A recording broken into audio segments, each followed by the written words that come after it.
నమస్తే, నేను మీ Raman Rajesh. MS life 600+ CRS TMT వారి నుంచి ఉత్తమ నిర్మాణ ఛానల్కి స్వాగతం. ఇవాళ మేజర్ టాపిక్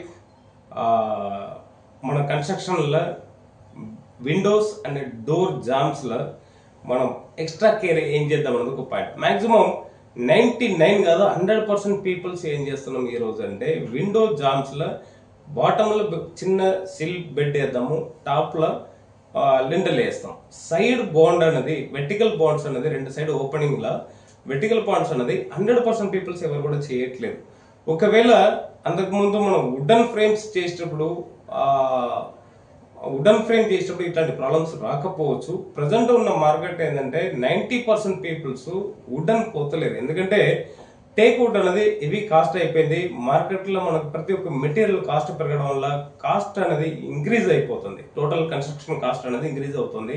దాన్ని కంట్రోల్ చేయడానికి ఏం చేస్తున్నారంటే ఈరోజు స్పెషల్గా యూపీవీసీ విండోస్ కానీ, స్టీల్ విండోస్ కానీ, UPVC doors, steel doors and ఇట్లా స్పెషల్గా మనకు డోర్స్ ఇవన్నీ రెడీమేడ్గా మనకు వచ్చేస్తుంది.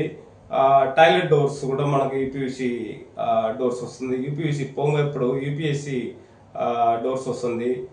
ఇలాంటిది మేజర్గా ఈరోజు 90% పీపుల్స్ ఇలాంటిది కాస్ట్ ఎకనామీ ఉందని చెప్పేసి స్టీల్ డోర్స్ కానీ ఇట్లాంటిదని ప్లాన్ చేసుకుంటున్నారు.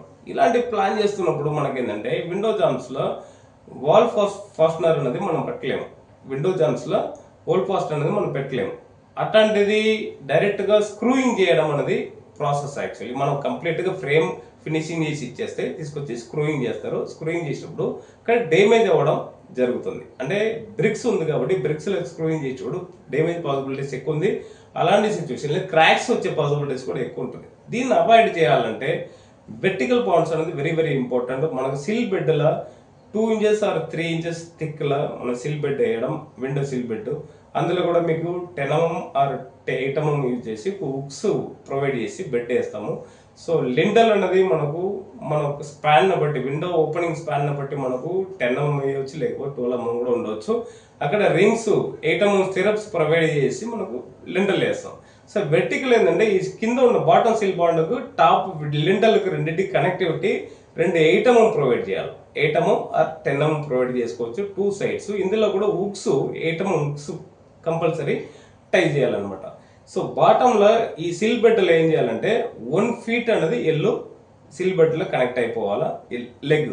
సో అదే విధంగా టాప్లో కూడా లెగ్ 1 feet లింటల్లో కనెక్ట్ అవ్వాలి. ఈ విధానంగా వెర్టికల్ పాయింట్స్ మనం ప్రొవైడ్ చేస్తే కనుక సో మనకు విండోస్ అండ్ డోర్స్ ఓపెనింగ్స్ దగ్గర మీకు రెడీమేడ్ విండోస్ డోర్స్ ఫిక్సింగ్ చేసినప్పుడు like UPVC, PVC and steel doors and wooden doors కూడా ఈరోజు అదే విధంగా చేయడం జరుగుతుంది. వాల్ పాస్ట్ అనేది చేయట్లేదు.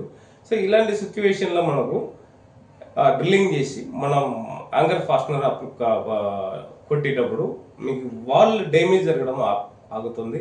క్రాక్స్ కూడా బ్రిక్ వాల్స్ కూడా క్రాక్స్ అవ్వకుండా మీకు లాంగ్ లాస్టింగ్ మనకు బిల్డింగ్ అపియరెన్స్ కూడా చాలా బాగుంటుంది, క్వాలిటీగా ఉంటుంది. సో ఈ విషయంలో అడిషనల్ మనం కేర్ తీసుకుంటే ఈరోజు 100% పీపుల్స్ చెప్తున్నా ఇల్లు కట్టడం కానీ, రెసిడెన్షియల్ బిల్డింగ్, కమర్షియల్ బిల్డింగ్ ఏది తీసుకున్నా కానీ డైరెక్ట్గా వెర్టికల్ బాండ్స్ను స్కిప్ చేస్తున్నారు. ఆ వెర్టికల్ బాండ్స్ కనుక మనం ప్రొవైడ్ చేయడం అలవాటు అయిపోతే ఇన్ ఫ్యూచర్లో మనకు విండో జామ్స్లో క్రాక్స్ రావడం అనేది అవాయిడ్ అవుతుంది. డయాగనల్ క్రాక్స్ కానీ, సో యాంగర్ ఫాస్టనర్ కొట్టేటప్పుడు వచ్చే క్రాక్స్ కానీ అవాయిడ్ అవుతుంది. సో ఈ విషయం ఒకవేళ మీకు తెలియకపోతుండే ఈరోజు మనం చెప్పడం తెలుసుకున్నారు అనుకుంటే మన ఛానల్ సబ్స్క్రైబ్ చేయండి. ఫర్దర్ వీడియోస్ మీకు వస్తూ ఉంటుంది. మీకు ఇంకా మన కన్స్ట్రక్షన్ బెస్ట్ ప్రాక్టీస్లో మనం సబ్జెక్ట్ వినవచ్చు. Thank you.